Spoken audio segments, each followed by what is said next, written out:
ಈ ಜಗತ್ತಿನಲ್ಲಿ ದ್ರೋಹ ಮಾಡಿದ ನಂತರವೂ ಇತರರಿಗೆ ಒಳ್ಳೆಯದನ್ನು ಮಾಡುವುದನ್ನು ಮುಂದುವರಿಸುವವನು ಅತ್ಯಂತ ಶಕ್ತಿಶಾಲಿ ವ್ಯಕ್ತಿ. ಒಬ್ಬ ವ್ಯಕ್ತಿಯನ್ನು ನೇರವಾಗಿ ಮೋಸಗೊಳಿಸಬೇಡಿ, ಏಕೆಂದರೆ ನೇರ ವ್ಯಕ್ತಿಗೆ ಅಂತಿಮ ಉತ್ತರವು ಮೇಲಿನಿಂದ ಬರುತ್ತದೆ. ಪ್ರತಿ ಉರಿಯುವ ದೀಪದ ಕೆಳಗೆ ಕತ್ತಲೆ ಇರುತ್ತದೆ ಮತ್ತು ಪ್ರತಿ ರಾತ್ರಿಯ ಹಿಂದೆ ಮುಂಜಾನೆ ಇರುತ್ತದೆ. ಜನರು ತೊಂದರೆಯನ್ನು ಕಂಡರೆ ಭಯಪಡುತ್ತಾರೆ, ಆದರೆ ಪ್ರತಿ ತೊಂದರೆಯ ಹಿಂದೆ ಸತ್ಯದ ಬೆಳಗ್ಗೆ ಇರುತ್ತದೆ. ಸ್ವಲ್ಪ ತಾಳ್ಮೆಯಿಂದಿರಿ, ಪರೀಕ್ಷೆ ಮುಂದುವರಿಯುತ್ತದೆ. ಈಗ ನಿಮ್ಮ ಸರದಿಯೇ ಎಂದು ಸಮಯ ಹೇಳುವ ದಿನ ಬರುತ್ತದೆ. ಇಂದು ನಿಮಗೆ ನೋವು ಉಂಟು ಮಾಡುವ ಕ್ರಿಯೆಗಳು ನಾಳೆ ನಿಮ್ಮ ದೊಡ್ಡ ಶಕ್ತಿಯಾಗುತ್ತವೆ. ಸಂದರ್ಭಗಳು, ಹಣೆಬರಹ, ಮಾನವ ಮತ್ತು ಸಮಯ ಎಲ್ಲವನ್ನೂ ಬದಲಾಯಿಸುತ್ತದೆ. ಜೀವನವು ನಾವು ಸ್ವೀಕರಿಸುವಂಥದ್ದಲ್ಲ, ಜೀವನವು ನಾವು ರಚಿಸುವುದು. ಎಲ್ಲವನ್ನೂ ತಿಳಿದಿದ್ದರೂ ಯಾವಾಗಲೂ ತಮ್ಮ ಜೀವನದಲ್ಲಿ ಮೌನವಾಗಿರುವ ವ್ಯಕ್ತಿಯನ್ನು ಅರ್ಥ ಮಾಡಿಕೊಳ್ಳುವುದು ಕಷ್ಟ. ಪ್ರಾರ್ಥನೆಯ ಮೊದಲು ಹೇಳುವ ಮಾತುಗಳು ಪೂಜೆಯ ಮೊದಲು ಕಿತ್ತುಕೊಂಡ ಹಣ್ಣುಗಳಂತೆ. ಅವರು ವಿಚಿತ್ರ ಆದರೆ ನಿಜ.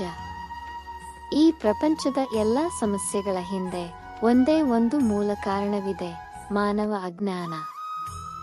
ಯಾವುದೇ ಸಂದರ್ಭದಲ್ಲೂ ಶಾಂತವಾಗಿರುವಂತೆ ನಿಮ್ಮ ಮನಸ್ಸನ್ನು ಸಿದ್ಧಪಡಿಸಿಕೊಳ್ಳಿ.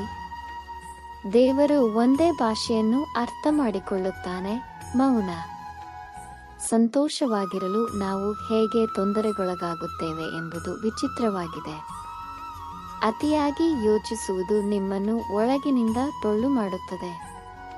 ತಾಳ್ಮೆಯನ್ನು ಕಾಯ್ದುಕೊಳ್ಳುವ ವ್ಯಕ್ತಿ ತನ್ನ ಆಸೆಗೆ ತಕ್ಕಂತೆ ಎಲ್ಲವನ್ನೂ ಸಾಧಿಸಬಹುದು. ಮೌನಕ್ಕಿಂತ ಸುಂದರವಾದದ್ದನ್ನು ಹೇಳಲು ಹೊರಟಾಗ ಮಾತ್ರ ಮಾತನಾಡಿ. ನನ್ನನ್ನು ನಂಬು, ಸಮಯವು ಅತ್ಯುತ್ತಮ ಉತ್ತರವನ್ನು ನೀಡುತ್ತದೆ. ನೀವು ಯಶಸ್ವಿಯಾಗಲು ಬಯಸಿದರೆ ನೀರಿನಂತೆ ಇರಿ, ಅದು ತನ್ನದೇ ಆದ ದಾರಿಯನ್ನು ಸುಗಮಗೊಳಿಸುತ್ತದೆ. ಕಲ್ಲುಗಳು ಇತರ ಮಾರ್ಗಗಳನ್ನು ಮಾತ್ರ ತಡೆಯುತ್ತವೆ, ಅವರು ಪತನವನ್ನು ನಿಲ್ಲಿಸಲು ಸಾಧ್ಯವಿಲ್ಲ.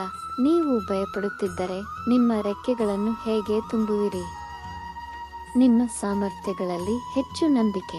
ಒಂದು ದಿನ ನಿಮ್ಮ ಕನಸುಗಳು ಖಂಡಿತವಾಗಿಯೂ ನನಸಾಗುತ್ತವೆ. ಮನಸ್ಸಿನ ಶಾಂತಿಯು ಎಲ್ಲ ತೊಂದರೆಗಳಿಗೆ ಪರಿಹಾರವನ್ನು ತರುತ್ತದೆ. ನೀವು ಅವರೊಂದಿಗೆ ಮಾತನಾಡಲು ಪದಗಳಿಲ್ಲದಿದ್ದರೂ ಸಹ ನೀವು ಪ್ರಾರ್ಥಿಸುವಾಗ ದೇವರು ನಿಮ್ಮ ಪ್ರಾರ್ಥನೆಗಳನ್ನು ಕೇಳುತ್ತಾನೆ. ಮಾನವೀಯತೆಯು ಸ್ಥಾನಮಾನದಲ್ಲಲ್ಲ, ಆದರೆ ಕ್ರಿಯೆಯಲ್ಲಿದೆ. ದೇವರು ಕಾರ್ಯಗಳನ್ನು ಗಮನಿಸುತ್ತಾನೆ, ಆನುವಂಶಿಕತೆಯನ್ನು ಅಲ್ಲ. ಕಠಿಣ ಪರಿಶ್ರಮ ನಿಮ್ಮ ಅಸ್ತ್ರವಾಗಿದ್ದರೆ ಯಶಸ್ಸು ನಿಮ್ಮ ಗುಲಾಮವಾಗಿರುತ್ತದೆ. ನಾನು ವಿಧಿಯನ್ನು ನಂಬುತ್ತೇನೆ, ನನ್ನ ಕಾರ್ಯಗಳು ನನ್ನ ಅದೃಷ್ಟ ವಯಸ್ಸಾಗಿರಲಿ ಅಥವಾ ಚಿಕ್ಕವರಾಗಿರಲಿ ಎಂದಿಗೂ ಬಿಡಬೇಡಿ. ಪ್ರತಿಯೊಬ್ಬರ ಹೃದಯದಲ್ಲಿ ಪ್ರೀತಿ, ಮಮತೆ ಮತ್ತು ಗೌರವವನ್ನು ಹೊಂದಿರುವವರು ನಿಜವಾಗಿಯೂ ಶ್ರೇಷ್ಠರು. ಇದು ನಿಮ್ಮ ಸ್ವಂತ ಮನಸ್ಸಿನಾಗ ಅದು ತುಂಬಾ ಒಳ್ಳೆಯದು. ಅದು ಬೇರೆಯವರ ಮನಸ್ಸಾಗಿದ್ದಾಗ ತುಂಬಾ ಕಿರಿಕಿರಿಯಾಗುತ್ತದೆ. ಕಷ್ಟದಲ್ಲಿ ತಾಳ್ಮೆ, ಸಂಪತ್ತಿನಲ್ಲಿ ಕರುಣೆ, ಸಂಕಷ್ಟದಲ್ಲಿ ಸಹನೆ ಇವು ಮಹಾನ್ ವ್ಯಕ್ತಿಯ ಲಕ್ಷಣಗಳಾಗಿವೆ. ಉತ್ತಮ ನಿರ್ಧಾರಗಳನ್ನು ತೆಗೆದುಕೊಳ್ಳಲು ನಾವು ಎಲ್ಲಿ ನಿಲ್ಲುತ್ತೇವೆ ಮತ್ತು ಎಲ್ಲಿಗೆ ಹೋಗುತ್ತಿದ್ದೇವೆ ಎಂಬುದನ್ನು ತಿಳಿದುಕೊಳ್ಳುವುದು ಬಹಳ ಮುಖ್ಯ. ನಿಮ್ಮ ಧೈರ್ಯವನ್ನು ಹೆಚ್ಚಿಸಲು ನೀವು ಬಯಸಿದರೆ ಸವಾಲುಗಳನ್ನು ಸ್ವೀಕರಿಸಿ. ಯಶಸ್ಸು ನಿಮ್ಮ ಪಾದಗಳನ್ನು ಮುತ್ತಿಡುತ್ತದೆ. ಕೇವಲ ಪ್ರಯತ್ನಿಸುತ್ತಿರಿ.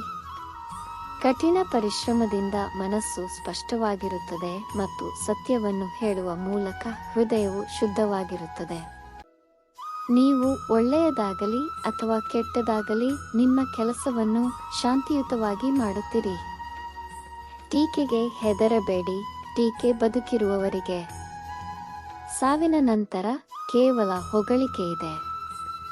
ಕೋಪ ಮತ್ತು ಭಿನ್ನಾಭಿಪ್ರಾಯಗಳು ಮಳೆಯಂತಿರಬೇಕು, ಸುರಿದ ನಂತರ ಅವು ಕೊನೆಗೊಳ್ಳಬೇಕು. ಪ್ರೀತಿ ಗಾಳಿಯಂತೆ ಇರಬೇಕು, ಅದು ಮೌನವಾಗಿ ಎಲ್ಲರನ್ನೂ ಸುತ್ತುವರಿಯಬೇಕು. ಇಂದು ನಾವು ನಿಮಗೆ ಯಶಸ್ಸನ್ನು ನೀಡುವಂತಹ ವಿಷಯಗಳನ್ನು ಹೇಳಲಿದ್ದೇವೆ. ನಿಮ್ಮ ನೋವನ್ನು ಎಂದಿಗೂ ಎಲ್ಲರಿಗೂ ಬಹಿರಂಗಪಡಿಸಬೇಡಿ, ಏಕೆಂದರೆ ಪ್ರತಿಯೊಬ್ಬರೂ ಮುಲಾಮು ಹೊಂದಿರುವುದಿಲ್ಲ, ಆದರೆ ಪ್ರತಿಯೊಬ್ಬರ ಮನೆಯಲ್ಲಿ ಉಪ್ಪು ಇರುತ್ತದೆ. ಬೇರೊಬ್ಬರ ಸಂಕಟವನ್ನು ನೋಡಿ ನೀವು ತೊಂದರೆ ಅನುಭವಿಸಿದರೆ ಮೇಲಿನವರು ನಿಮ್ಮನ್ನು ಮನುಷ್ಯರನ್ನಾಗಿ ಮಾಡುವಲ್ಲಿ ತಪ್ಪು ಮಾಡಿಲ್ಲ ಎಂದು ನಂಬಿರಿ. ನೀವು ಗೌರವವನ್ನು ಬಯಸಿದರೆ ಇತರರನ್ನು ಸಹ ಗೌರವಿಸಿ. ನಿಮಗೆ ಮಾತನಾಡಲು ನಾಲಿಗೆ ಇದ್ದರೆ ಕೇಳಲು ಕಿವಿಗಳನ್ನು ಇಟ್ಟುಕೊಳ್ಳಿ. ನೀವು ಮೌನವಾಗಿದ್ದರೂ ಸಹ ಯಾವಾಗಲೂ ಹತ್ತಿರದಲ್ಲಿರಿ. ನೀವು ತಪ್ಪು ಮಾಡಿದಾಗ ಜನರು ನೆನಪಿಸಿಕೊಳ್ಳುತ್ತಾರೆ, ನೀವು ಸರಿ ಎಂದಾಗ ಅಲ್ಲ. ಒಂದು ಕ್ಷಣ ವಿಧಿಯ ನಿರ್ಧಾರಗಳು ಬದಲಾಗುವುದಿಲ್ಲ ಎಂದು ಒಪ್ಪಿಕೊಳ್ಳಿ, ಆದರೆ ಅದೃಷ್ಟವು ಯಾವಾಗ ಬದಲಾಗುತ್ತದೆ ಎಂದು ನಿಮಗೆ ತಿಳಿದಿಲ್ಲ. ಮನುಷ್ಯರು ಒಂದು ಕ್ಷಣವೂ ಇಲ್ಲದೆ ಹುಟ್ಟುತ್ತಾರೆ ಮತ್ತು ಒಂದು ಕ್ಷಣವೂ ಇಲ್ಲದೆ ಸಾಯುತ್ತಾರೆ, ಆದರೂ ಅವರು ಜೀವನದುದ್ದಕ್ಕೂ ಶುಭ ಕ್ಷಣಗಳನ್ನು ಬೆನ್ನಟ್ಟುತ್ತಲೇ ಇರುತ್ತಾರೆ. ಯಾರಾದರೂ ನಿಮ್ಮ ಕೈಯಿಂದ ಏನನ್ನಾದರೂ ಕಸಿದುಕೊಳ್ಳಬಹುದು, ಆದರೆ ವಿಧಿಯಿಂದ ಅಲ್ಲ. ನೀವು ಮುಂದುವರಿಯಲು ಬಯಸಿದರೆ ಇತರರಲ್ಲಿ ಅಲ್ಲ, ನಿಮ್ಮ ಮೇಲೆ ನಂಬಿಕೆ ಇರಿಸಿ. ಜನರನ್ನು ಅರ್ಥ ಮಾಡಿಕೊಳ್ಳಲು ಕಲಿಯಿರಿ. ಒಳ್ಳೆಯ ಮನಸ್ಸಿಗಿಂತ ಒಳ್ಳೆಯ ಹೃದಯವು ಹೆಚ್ಚು ಮುಖ್ಯವಾಗಿದೆ, ಏಕೆಂದರೆ ಮನಸ್ಸು ಯಾವಾಗಲೂ ಕಾರಣವನ್ನು ನೀಡುತ್ತದೆ, ಆದರೆ ಹೃದಯವು ಯಾವಾಗಲೂ ಪ್ರೀತಿಯನ್ನು ಅನುಭವಿಸುತ್ತದೆ. ನಿಮ್ಮ ಆಲೋಚನೆಗಳು ಸುಂದರವಾಗಿದ್ದರೆ ಇಡೀ ಪ್ರಪಂಚವು ಸುಂದರವಾಗಿರುತ್ತದೆ. ನಿಮ್ಮ ಕೌಶಲ್ಯದ ಬಗ್ಗೆ ಎಂದಿಗೂ ಹೆಮ್ಮೆ ಪಡಬೇಡಿ, ಏಕೆಂದರೆ ಒಂದು ಕಲ್ಲು ನೀರಿನಲ್ಲಿ ಬಿದ್ದಾಗ ಅದು ತನ್ನದೇ ತೂಕದಿಂದ ಮುಳುಗುತ್ತದೆ. ಯಾರಾದರೂ ನಿಮ್ಮನ್ನು ಕಂಡರೆ ಅವರು ಸಂತೋಷಪಡುವಷ್ಟು ಸಂತೋಷವಾಗಿರಿ. ತೊಂದರೆ ಬಂದಾಗ ಸೋಲನ್ನು ಒಪ್ಪಿಕೊಳ್ಳಬೇಡಿ. ಬಹುಶಃ ಆ ತೊಂದರೆಯೊಳಗೆ ನಿಮಗೆ ಉತ್ತಮ ಆರಂಭವಿದೆ. ಸಂಕಟ ಹೆಚ್ಚಾದರೆ ಯಶಸ್ಸು ಕೂಡ ಹೆಚ್ಚುತ್ತದೆ. ಪರಿಶ್ರಮ ಪಡುವ ವ್ಯಕ್ತಿಯೇ ಯಶಸ್ವಿಯಾಗುತ್ತಾನೆ. ಜೀವನವು ಒಂದು ಪುಸ್ತಕದಂತೆ. ಮುಂದಿನ ಪುಟದಲ್ಲಿ ಏನಾಗುತ್ತದೆ ಎಂದು ನಮಗೆ ತಿಳಿದಿಲ್ಲ, ಆದರೆ ನಾವು ಹಿಂದಿನ ಪುಟಗಳನ್ನು ಓದಬಹುದು, ಆದರೂ ನಾವು ಅವುಗಳನ್ನು ಬದಲಾಯಿಸಲು ಸಾಧ್ಯವಿಲ್ಲ. ಸರಿಯಾದ ನಿರ್ಧಾರವನ್ನು ಮಾಡುವುದು ಒಂದು ಸಾಮರ್ಥ್ಯವಲ್ಲ. ನಿರ್ಧಾರವನ್ನು ಮಾಡಿದ ನಂತರ ಅದನ್ನು ಸರಿಯಾಗಿ ಸಾಬೀತುಪಡಿಸುವುದು ಸಾಮರ್ಥ್ಯ. ಕರ್ಮವು ರೆಸ್ಟೋರೆಂಟ್ ಇದ್ದಂತೆ. ಆರ್ಡರ್ ಮಾಡುವ ಅಗತ್ಯವಿಲ್ಲದಿದ್ದಲ್ಲಿ ನಮ್ಮ ಅಗತ್ಯಗಳಿಗೆ ಅನುಗುಣವಾಗಿ ನಾವು ಬೇಯಿಸುವುದನ್ನು ನಾವು ಪಡೆಯುತ್ತೇವೆ. ಆಸೆಗಳಿಗೆ ಅನುಸಾರವಾಗಿ ಜೀವನವನ್ನು ನಡೆಸು, ಅಗತ್ಯಗಳಿಗೆ ಅಲ್ಲ, ಏಕೆಂದರೆ ಭಿಕ್ಷುಕರ ಅಗತ್ಯಗಳು ಸಹ ಈಡೇರುತ್ತವೆ, ಆದರೆ ರಾಜರ ಆಸೆಗಳು ಅಪೂರ್ಣವಾಗಿರುತ್ತವೆ. ನಿಜವಾದ ಸಹಚರರ ಏಕೈಕ ಚಿಹ್ನೆ ಅವರು ಅದನ್ನು ಉಲ್ಲೇಖಿಸದಿರುವುದು. ಅವರು ಯಾವಾಗಲೂ ಚಿಂತಿಸುತ್ತಾರೆ. ಒಮ್ಮೆ ಕ್ಷಮಿಸಿ ಮತ್ತು ಒಳ್ಳೆಯವರಾಗಿರಿ, ಆದರೆ ಅದೇ ವ್ಯಕ್ತಿಯನ್ನು ಮತ್ತೊಮ್ಮೆ ನಂಬುವಷ್ಟು ಮೂರ್ಖರಾಗಬೇಡಿ. ಯಾವುದೇ ಸಂಬಂಧವು ಅದರ ಸ್ವಂತ ಇಚ್ಛೆಯ ಪ್ರಕಾರ ರಚನೆಯಾಗುವುದಿಲ್ಲ, ಏಕೆಂದರೆ ನೀವು ಯಾವಾಗ, ಎಲ್ಲಿ ಮತ್ತು ಯಾರನ್ನು ಭೇಟಿಯಾಗುತ್ತೀರಿ ಎಂದು ನಿಮಗೆ ತಿಳಿದಿಲ್ಲ. ಉನ್ನತ ಶಕ್ತಿ ಮಾತ್ರ ನಿರ್ಧರಿಸುತ್ತದೆ. ಜೀವನವು ಕೇವಲ ಒಂದು ಪುಟ, ಆದರೆ ಸಂಬಂಧವು ಸಂಪೂರ್ಣ ಪುಸ್ತಕವಾಗಿದೆ. ತಪ್ಪಿನ ಪುಟ ಹರಿದು ಹೋಗಬಹುದು, ಆದರೆ ಒಂದು ಪುಟಕ್ಕಾಗಿ ಇಡೀ ಪುಸ್ತಕವನ್ನು ಎಂದಿಗೂ ಕಳೆದುಕೊಳ್ಳುವುದಿಲ್ಲ. ಜಗತ್ತಿನ ಯಾವ ಮಾರುಕಟ್ಟೆಯಲ್ಲಿಯೂ ಸಿಗದ ಔಷಧವೇ ಸುಖ. ಇದು ಒಳಗೆ ಮಾತ್ರ ಕಂಡುಬರುತ್ತದೆ. ಆದುದರಿಂದ ಸುಖದಲ್ಲಾಗಲಿ ದುಃಖದಲ್ಲಾಗಲಿ ನಗುತ್ತಿರಿ. ಆಲೋಚನೆಯ ಪರಿಣಾಮವು ಮನಸ್ಸಿನ ಮೇಲೆ, ಮಾತಿನ ಮೇಲೆ ಅಲ್ಲ. ಅಲ್ಲಿ ಪದಗಳು ಮನಸ್ಸನ್ನು ಕತ್ತರಿಸುತ್ತವೆ, ಆಧಾರವಾಗಿರುವ ಪದಗಳಲ್ಲ. ಅವು ಮನಸ್ಸನ್ನು ಗೆಲ್ಲುತ್ತವೆ. ಕಷ್ಟಪಟ್ಟು ದುಡಿಯುವವರಿಗೆ ಯಶಸ್ಸು ಸಿಗುತ್ತದೆ, ಎಲ್ಲವನ್ನೂ ಚೆನ್ನಾಗಿ ಕಾಣುವವರಿಗೆ ಮಾತ್ರವಲ್ಲ. ನಿಮ್ಮ ಬಳಿ ಏನಿದೆಯೋ ಅದರಲ್ಲಿ ತೃಪ್ತರಾಗಲು ಕಲಿಯಿರಿ. ನೀವು ಯಶಸ್ಸನ್ನು ಬಯಸಿದರೆ ವರ್ತಮಾನದಲ್ಲಿ ಅದಕ್ಕಾಗಿ ಶ್ರಮಿಸಿ. ಕೆಲವರು ಕೇವಲ ಅಸಂಬದ್ಧವಾಗಿ ಮಾತನಾಡಲು ಹುಟ್ಟುತ್ತಾರೆ. ನೀವು ನಿಮ್ಮನ್ನು ಬದಲಾಯಿಸಲು ಪ್ರಾರಂಭಿಸಿದಾಗ ಯಶಸ್ಸು ಬರುತ್ತದೆ, ಜಗತ್ತಲ್ಲ. ಪ್ರತಿ ಕ್ಷಣವೂ ಸಿದ್ಧರಾಗಿರಿ, ಏಕೆಂದರೆ ಸವಾಲುಗಳು ಯಾವಾಗ ಬೇಕಾದರೂ ಬರಬಹುದು ಮತ್ತು ಯಾವಾಗ ಬೇಕಾದರೂ ಏನು ಬೇಕಾದರೂ ಆಗಬಹುದು. ಕಲಿಕೆಯನ್ನು ಎಂದಿಗೂ ನಿಲ್ಲಿಸಬೇಡಿ, ಏಕೆಂದರೆ ಜ್ಞಾನಕ್ಕೆ ಮಿತಿಯಿಲ್ಲ.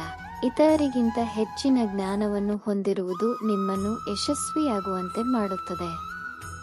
ಮುರಿದ ಜನರು ಸುಂದರವಾಗಿದ್ದಾರೆ, ಏಕೆಂದರೆ ಅವರು ಪ್ರತಿದಿನ ತಮ್ಮನ್ನು ಹೇಗೆ ಒಟ್ಟಿಗೆ ಜೋಡಿಸಬೇಕೆಂದು ತಿಳಿದಿದ್ದಾರೆ. ಯಾವಾಗಲೂ ನೆನಪಿಡಿ, ಇತರರನ್ನು ಅಳುವಂತೆ ಮಾಡಿ ಗಳಿಸಿದ ಎಲ್ಲವನ್ನೂ ಆ ಕಣ್ಣೀರನ್ನು ನಿಲ್ಲಿಸಿ ಒರೆಸುವ ಮೂಲಕ ಮರುಪಾವತಿ ಮಾಡಬೇಕು. ಮಳೆಹನಿಗಳು ಚಿಕ್ಕದಾಗಿರಬಹುದು, ಆದರೆ ಅವುಗಳ ನಿರಂತರ ಬೀಳುವಿಕೆಯು ಪ್ರಬಲವಾದ ನದಿಗಳ ಹರಿವನ್ನು ಸೃಷ್ಟಿಸುತ್ತದೆ. ಅಂತೆಯೇ ನಮ್ಮ ಸಣ್ಣ ಪ್ರಯತ್ನಗಳು ಜೀವನದಲ್ಲಿ ಗಮನಾರ್ಹ ಬದಲಾವಣೆಗಳನ್ನು ತರಬಹುದು. ಸಣ್ಣದೊಂದು ತಂಗಾಳಿಗೆ ಬಾಡುವ ಎಲೆಗಳಂತಾಗಬೇಡ, ಗೋರಂಟಿ ಎಲೆಗಳಂತಾಗುತ್ತವೆ. ಅದು ಪುಡಿ ಮಾಡಿದರೂ ಸಹ ಇತರರ ಜೀವನವನ್ನು ಬಣ್ಣಿಸುತ್ತದೆ. ಜೀವನದಲ್ಲಿ ಪ್ರಗತಿಗೆ ಸಹಾಯ ಮಾಡುವ ಸರಿಯಾದ ವ್ಯಕ್ತಿಗಳನ್ನು ದೇವರು ಖಂಡಿತವಾಗಿಯೂ ನಿಮಗೆ ಪರಿಚಯಿಸಿದ್ದಾನೆ. ವ್ಯಕ್ತಿಯ ಗುಣಗಳು ಮತ್ತು ಪಾಪಗಳು ಎರಡಕ್ಕೂ ಬೆಲೆ ಇದೆ. ಒಂದೇ ವ್ಯತ್ಯಾಸವೆಂದರೆ ಗುಣಗಳ ಬೆಲೆಯನ್ನು ಗಳಿಸಲಾಗುತ್ತದೆ, ಆದರೆ ಪಾಪಗಳ ಬೆಲೆಯನ್ನು ಪಾವತಿಸಲಾಗುತ್ತದೆ. ಅದನ್ನು ನೀವೇ ಪ್ರತಿಬಿಂಬಿಸಿ ನಮ್ಮ ಜೀವನದಲ್ಲಿ ಪುಟವನ್ನು ತಿರುಗಿಸಬೇಕೆ ಅಥವಾ ಪುಸ್ತಕವನ್ನು ಮುಚ್ಚಬೇಕೆ ಎಂದು ನಾವು ನಿರ್ಧರಿಸಬೇಕಾದ ಸಮಯ ಬರುತ್ತದೆ.